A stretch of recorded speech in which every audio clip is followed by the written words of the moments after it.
Chapter 8. The Conquest of Obstacles. Nature, when she adds difficulties, adds brains. Emerson. Exigencies create the necessary ability to meet and conquer them. Wendell Phillips. Many men owe the grandeur of their lives to their tremendous difficulties. Spurgeon. The rugged metal of the mind must burn before its surface shine. Byron.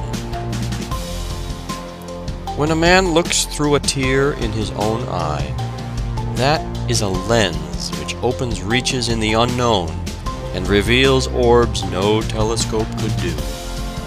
Beecher. No man ever worked his way in a dead calm. John Neal. Kites rise against, not with, the wind. Then welcome each rebuff that turns earth's smoothness rough, each sting that bids nor sit nor stand, but go. Browning.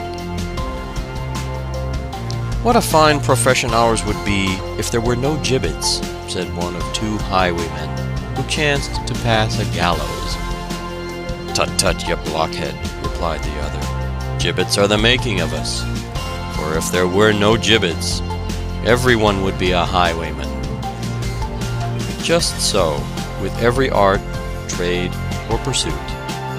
It is the difficulties that scare and keep out unworthy competitors.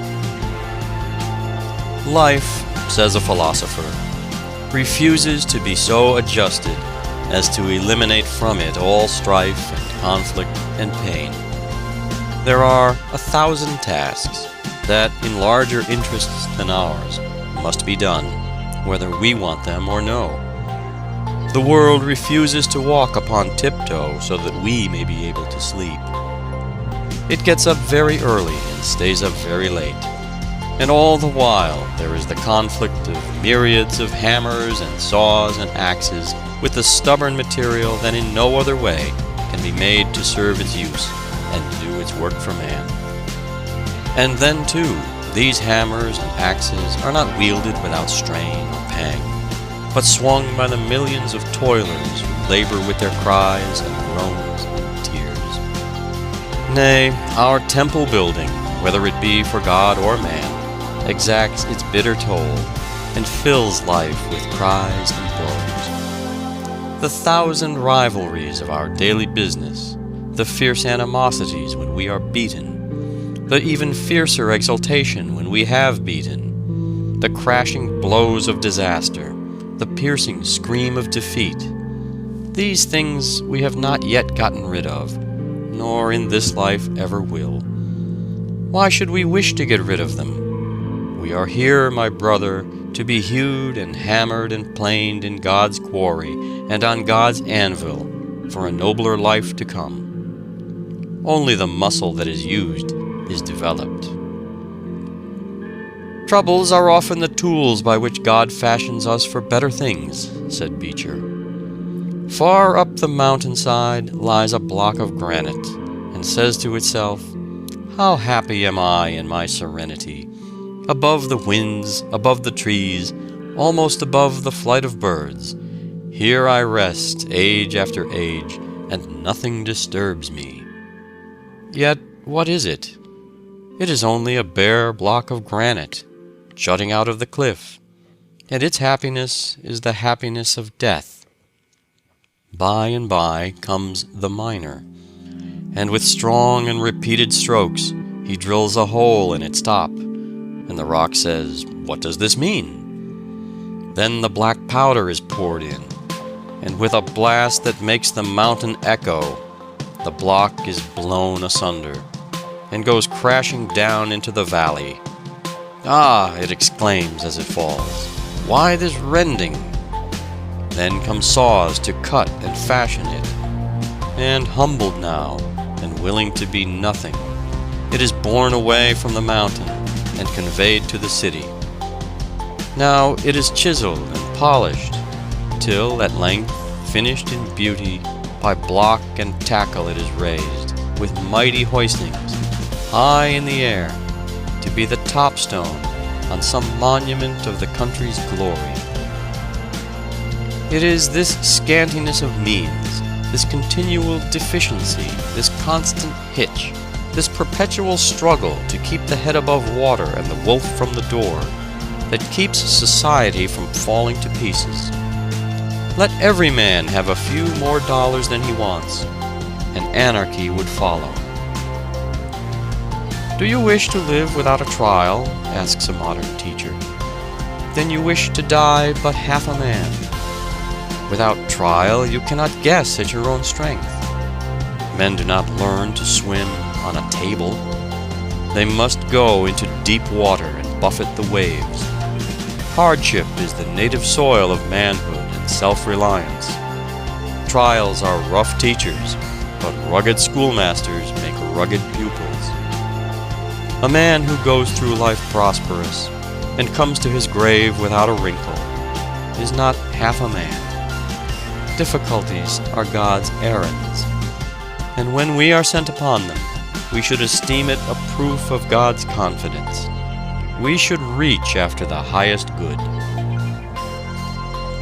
Suddenly, with much jarring and jolting, an electric car came to a standstill just in front of a heavy truck that was headed in an opposite direction.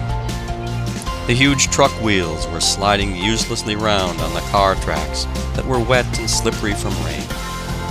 All the urging of the teamster and the straining of the horses were in vain, until the motorman quietly tossed a shovelful of sand on the track under the heavy wheels, and then the truck lumbered on its way. "Friction is a very good thing," remarked a passenger. There is a beautiful tale of Scandinavian mythology. A hero, under the promise of becoming a demigod, is bidden in the celestial halls to perform 3 test acts of prowess. He is to drain the drinking horn of Thor. Then he must run a race with a courser so fleet that he fairly spurns the ground under his flying footsteps. Then he must wrestle with a toothless old woman, whose sinewy hands, as wiry as eagle claws in the grapple, make his very flesh to quiver. He is victorious in them all. But as the crown of success is placed upon his temples, he discovers for the first time that he has had for his antagonist the 3 greatest forces of nature. He raced with thought, he wrestled with old age, he drank the sea. Nature, like the God of nature, wrestles with us as a friend, not an enemy, wanting us to gain the victory, and wrestles with us that we may understand and enjoy her best blessings. Every greatest and highest earthly good has come to us unfolded and enriched by this terrible wrestling with nature. A curious society still exists in Paris, composed of dramatic authors who meet once a month and dine together. Their number has no fixed limit, only every member to be eligible must have been hissed. An eminent dramatist is selected for chairman and holds the post for 3 months. His election generally follows close upon a splendid failure. Some of the world-famous ones have enjoyed this honor. Dumas Jr., Zola, and Offenbach have all filled this chair and presided at the monthly dinner. These dinners are given on the last Friday of the month and are said to be extraordinarily hilarious. "I do believe God wanted a grand poem of that man," said George MacDonald of Milton, "and so blinded him that he might be able to write it." Quote, "returned with thanks," unquote, has made many an author. Failure often leads a man to success by arousing his latent energy, by firing a dormant purpose, by awakening powers which were sleeping. Men of metal turn disappointments into helps, as as the oyster turns into pearls the sand which annoys it. Let the adverse breath of criticism be to you only what the blast of the storm wind is to the eagle, a force against him that lifts him higher. I do not see, says Emerson, how any man can afford, for the sake of his nerves and his nap, to spare any action which he can partake. It is pearls and rubies to his discourse. Drudgery, calamity, exasperation, want are instructors in eloquence and wisdom. The true scholar grudges every opportunity of action passed by as a loss of power. Adversity is a severe instructor, says Edmund Burke, set over us by one who knows us better than we do ourselves, as he loves us better too. He that wrestles with us strengthens our nerves and sharpens our skill. Our antagonist is our helper. This conflict with difficulty makes us acquainted with our object and compels us to consider it in all its relations. It will not suffer us to be superficial. Strong characters, like the palm tree, seem to thrive best when most abused. Men who have stood up bravely under great misfortune for years are often unable to bear prosperity. Their good fortune takes the spring out of their energy, as the torrid zone enervates races accustomed to a vigorous climate. Some people never come to themselves until baffled, rebuffed, thwarted, defeated, crushed in the opinion of those around them. Trials unlock their virtues. Defeat is the threshold of their victory. Every man who makes a fortune has been more than once a bankrupt, if the truth were known, says Albion Tourget. Grant's failure as a subaltern made him commander-in-chief, and for myself, my failure to accomplish what I set out to do led me to what I never had aspired to. "What is defeat?" asked Wendell Phillips. "Nothing but education. And a life's disaster may become the landmark from which there has begun a new era, a broader life for man." To make his way at the bar, said an eminent jurist, a young man must live like a hermit and work like a horse. There is nothing that does a young lawyer so much good as to be half-starved. We are the victors of our opponents. They have developed in us the very power by which we overcome them. Without their opposition, we could never have braced and anchored and fortified ourselves, as the oak is braced and anchored for its 1,000 battles with the tempests. Our trials, our sorrows, and our griefs develop us in a similar way. Obstacles, says Mitchell, are great incentives. I lived for whole years upon Virgil and found myself well off. Poverty, Morris tells us, drove him to poetry. Nothing more unmans a man than to take away from him the spur of necessity, which urges him onward and upward to the goal of his ambition. Man is naturally lazy, and wealth induces indolence. The great object of life is development, the unfolding and drawing out of our powers, and whatever tempts us to a life of indolence or inaction, or to seek pleasure merely, whatever furnishes us a crutch when we can develop our muscles better by walking, all helps, guides, props, whatever tempts a life of inaction, in whatever guise it may come, is a curse.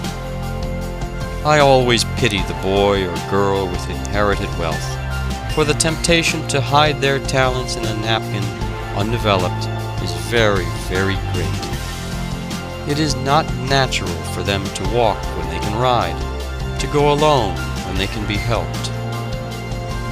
Quentin Matsys was a blacksmith at Antwerp. When in his 20th year, he wished to marry the daughter of a painter. The father refused his consent. "Wert thou a painter," said he, "she should be thine, but a blacksmith, never." "I will be a painter," said the young man.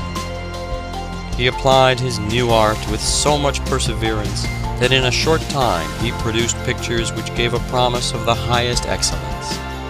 He gained for his reward the fair hand for which he sighed, and rose ere long to a high rank in his profession. Take 2 acorns from the same tree, as nearly alike as possible. Plant one on a hill by itself, and the other in a dense forest, and watch them grow. The oak standing alone is exposed to every storm. Its roots reach out in every direction, clutching the rocks and piercing deep into the earth. Every rootlet lends itself to steady the growing giant, as if in anticipation of fierce conflict with the elements. Sometimes its upward growth seems checked for years, but all the while it has been expending its energy in pushing a root against a large rock to gain a firmer anchorage. Then it shoots proudly aloft again, prepared to defy the hurricane. The gales which sport so rudely with its wide branches find more than their match, and only serve still further to toughen the very minutest fiber from pith to bark. The acorn planted in the deep forest shoots up a weak, slender sapling. Shielded by its neighbors, it feels no need of spreading its roots far and wide for support. Take 2 boys, as nearly alike as possible.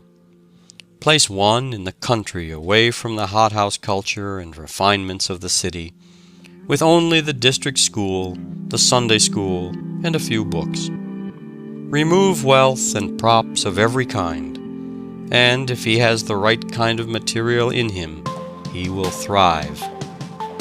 Every obstacle overcome lends him strength for the next conflict. If he falls, he rises with more determination than before. Like a rubber ball, the harder the obstacle he meets, the higher he rebounds. Obstacles and opposition are but apparatus of the gymnasium in which the fibers of his manhood are developed. He compels respect and recognition from those who have ridiculed his poverty. Put the other boy in a Vanderbilt family. Give him French and German nurses. Gratify every wish. Place him under the tutelage of great masters and send him to Harvard.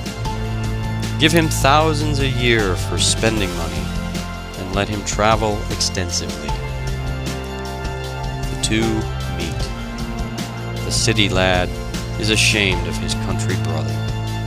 The plain, threadbare clothes, hard hands, tawny face, and awkward manner of the country boy make sorry contrast with the genteel appearance of the other. The poor boy bemoans his hard lot, regrets that he has, quote, "no chance in life," unquote, and envies the city youth. He thinks that it is a cruel providence that places such a wide gulf between them. They meet again as men, but how changed. It is as easy to distinguish the sturdy, self-made man from the one who has been propped up all his life by wealth, position, and family influence, as it is for the shipbuilder to tell the difference between the plank from the rugged mountain oak and one from the sapling of the forest. If you think there is no difference, place each plank in the bottom of a ship and test them in a hurricane at sea. The athlete does not carry the gymnasium away with him, but he carries the skill and muscle which gave him his reputation. The lessons you learn at school will give you strength and skill in afterlife, and power just in proportion to the accuracy, the clearness of perception with which you learn your lessons. The school was your gymnasium. You do not carry away the Greek and Latin textbooks, the geometry and algebra to your occupations any more than the athlete carries the apparatus of the gymnasium. But you carry away the skill and the power if you have been painstaking, accurate, and faithful.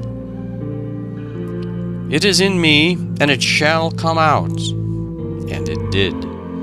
For Richard Brinsley Sheridan became the most brilliant, eloquent, and amazing statesman of his day. Yet, if his first efforts had been but moderately successful, he might have been content with mere mediocrity.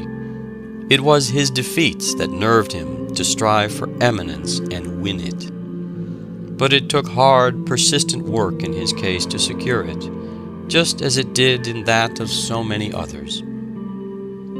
Byron was stung into a determination to go to the top by a scathing criticism of his first book, Hours of Idleness, published when he was but 19 years of age.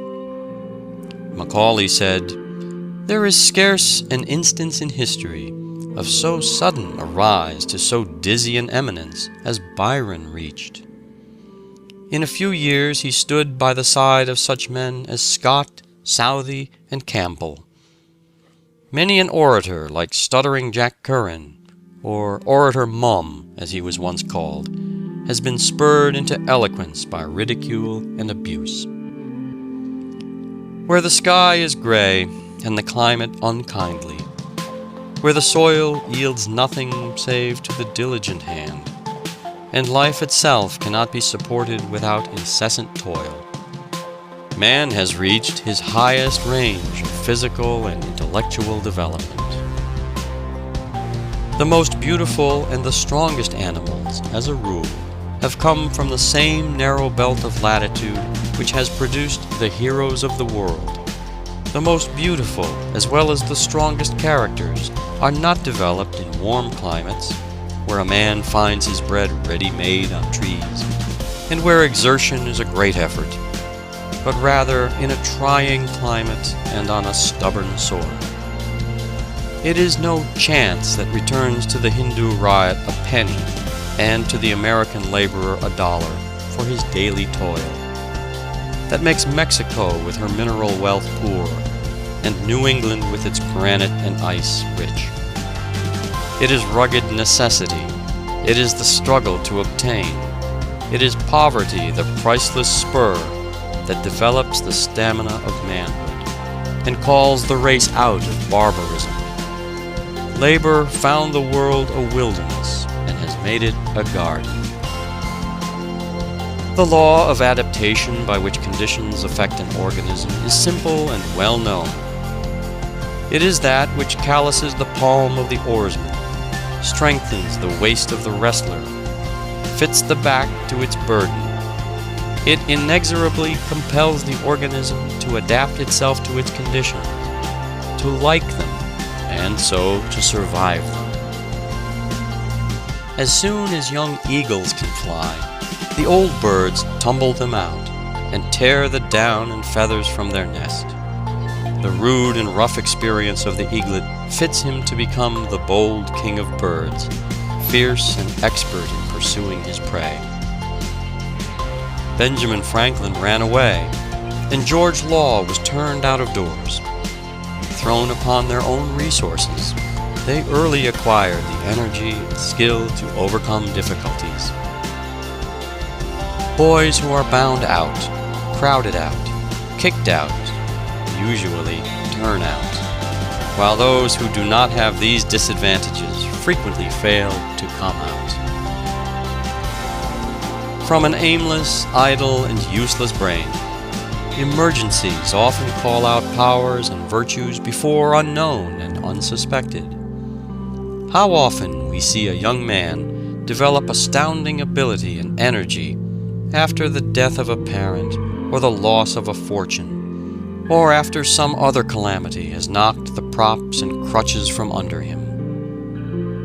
The prison has roused the slumbering fire in many a noble mind. Robinson Crusoe was written in prison. The Pilgrim's Progress appeared in Bedford jail. The Life and Times of Baxter, Eliot's Monarchia of Man, and Penn's No Cross, No Crown were written by prisoners. Sir Walter Raleigh wrote the history of the world during his imprisonment of 13 years. Luther translated the Bible while confined in the castle of Wartburg. For 20 years Dante worked in exile, and even under sentence of death. His works were burned in public after his death, but genius will not burn. Adversity exasperates fools, dejects cowards, draws out the faculties of the wise and industrious, puts the modest to the necessity of trying their skill, awes the opulent, and makes the idle industrious.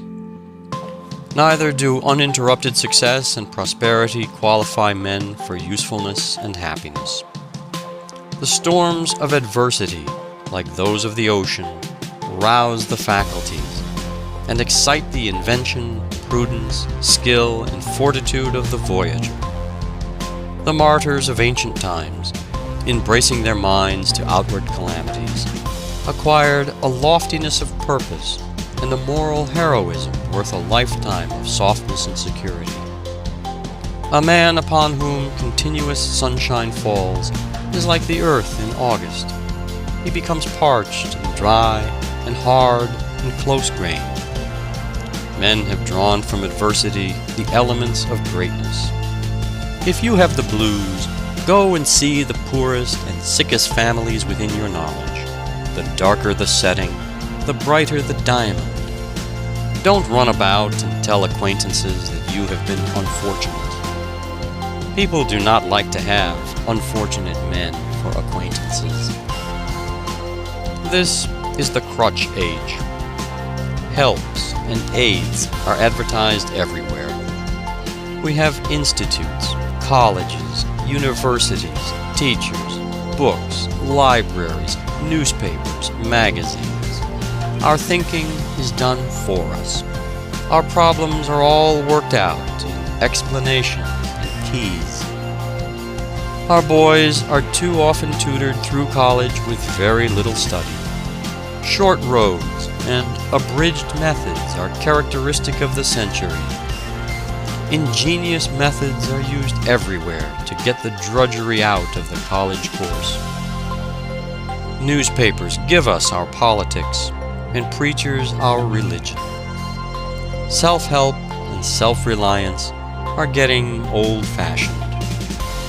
Nature, as if conscious of delayed blessings, has rushed to man's relief with her wondrous forces, and undertakes to do the world's drudgery and emancipate him from Eden's curse. End of chapter 8.